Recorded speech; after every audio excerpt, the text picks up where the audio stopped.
I get asked all the time, Sarah, what do I give my chat moderator as their job during the event? And so today I'm answering that question for you. When you assign someone on your team to become the chat moderator for your event, you are announcing to the world that you are leveling up.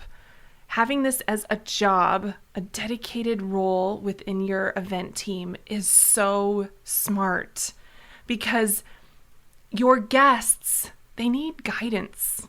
It's kind of like facilitation in an in-person setting, how you have that balance between control and inclusivity. And this role of chat moderator is one of the keys to translating that into virtual events. And so today I'm going to give you 5 jobs that I want you to assign to your virtual event chat moderator. And I think you're going to find them to be super simple and easy to execute. It just means some intentionality on the part of you as the leader to get them set up for success.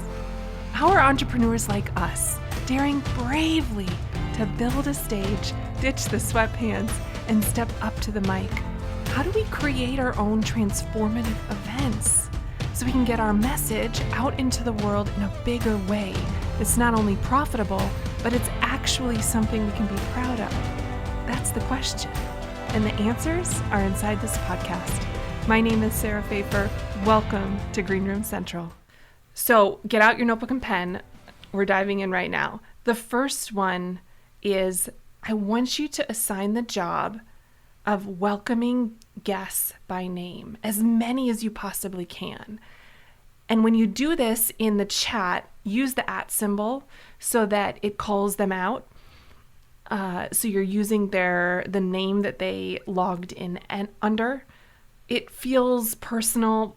It's kind of like when you go to Disney World and they welcome you by name when you're at the ticket counter checking in.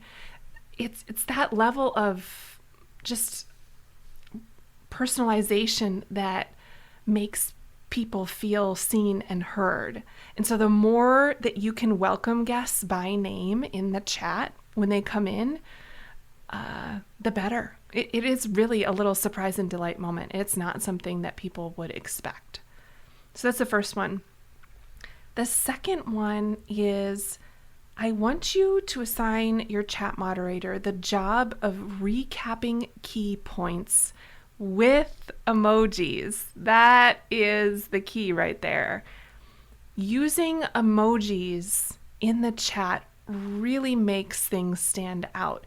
And when you're creating bulleted lists of the key points, using those emojis, it really stands out.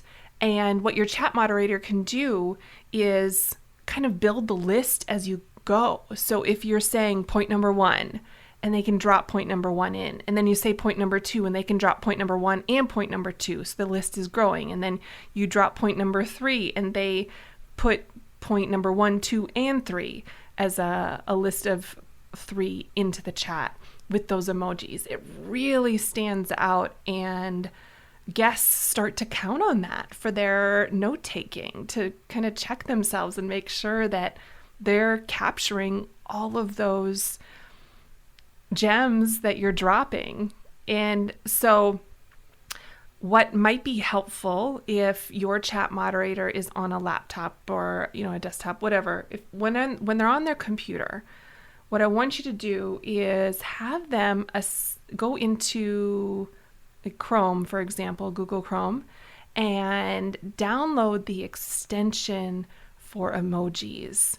It makes it really easy when you're on a computer versus a phone to be adding those special touches that are really eye-catching into the chat.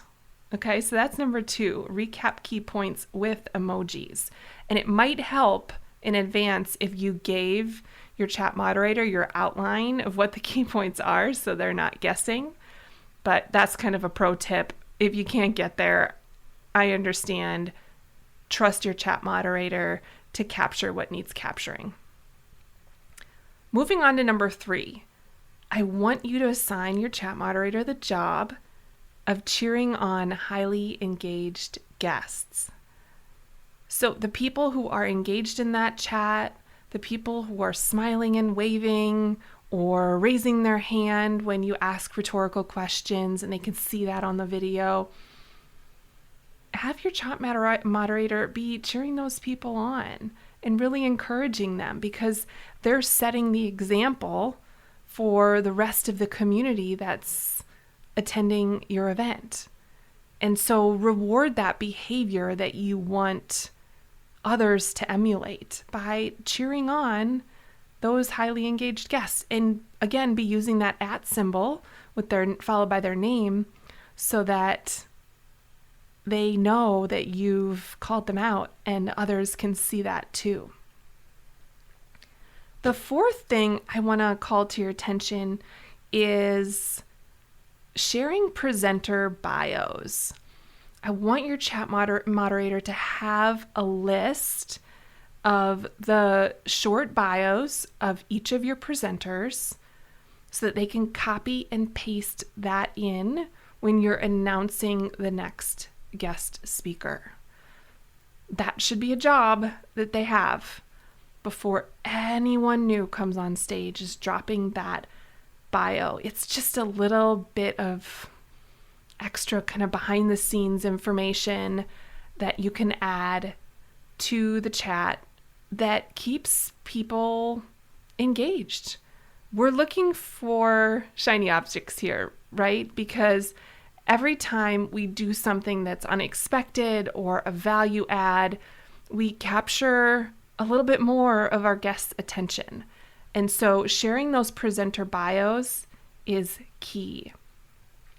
And you can use number 4 as an example for any other type of kind of behind the scenes information in bite-sized chunks.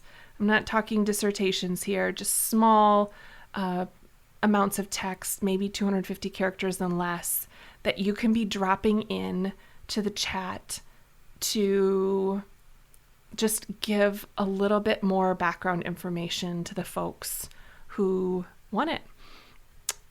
So that's number 4, share presenter bios. Moving on to number 5, I want your chat moderator to have the job of dropping the links.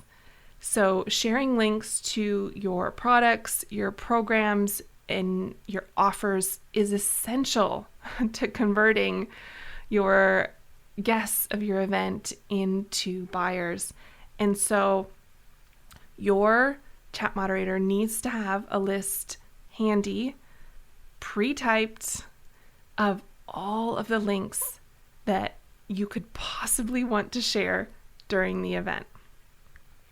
And you can choose to share pretty links, or you can choose to share them as ugly links. I don't think it matters. Test it out in your particular virtual event platform to see how it looks, to confirm that they're all clickable. If it's not clickable, then you definitely want like a pretty link that's shorter, right? But if you don't have to use those, if you can just use the full ugly, if you will, URL, and you know you're confident that it's clickable, then it seems fine to use that. But you'd be surprised how good it feels to be prepared in this respect of having those links ready to go for your chat moderator to copy and paste. So those are 5 things that I want you to assign as jobs to your chat moderator for your next virtual event. And I think you will find that your guests will feel more seen and heard and celebrated at your next event as a result. And you'll be so thankful that you decided to try this out. Thank you for listening to the Green Room Central podcast. If you loved this episode, then please take a screenshot on your phone and post it to Instagram, and be sure to tag @SarahPfeiffer and let me know why you liked it and what you'd like to hear or who you'd like to hear from in the future. That'll help me know what to create for you. And then head on over to greenroomcentral.com, where you can join Linchpin Nation, a free community for entrepreneurs just like you, amazing business owners from across the globe who share a passion for hosting transformative, profitable events. Become part of the community that inspires and cheers you on over at greenroomcentral.com. Also, if it's on your heart to host your first or next event in 2022 and you need a jumpstart, let's connect for a strategy session. Just go to greenroomcentral.com. In a 2-hour intensive private session, I can help you pivot, scale, or start your event vision from scratch. Together, we will build an actionable plan so that you feel confident and clear on your next steps. Go to greenroomcentral.com right now to sign up. And in case you're curious, this podcast is built on Kajabi. It was easy to set up. More so, I'm thrilled that my entire business is run within one platform. From my emails to pages to courses, and now my podcast too. It's all under one roof. If you love simplicity and scalability as much as I do, then go to greenroomcentral.com to get a free 14-day trial from Kajabi.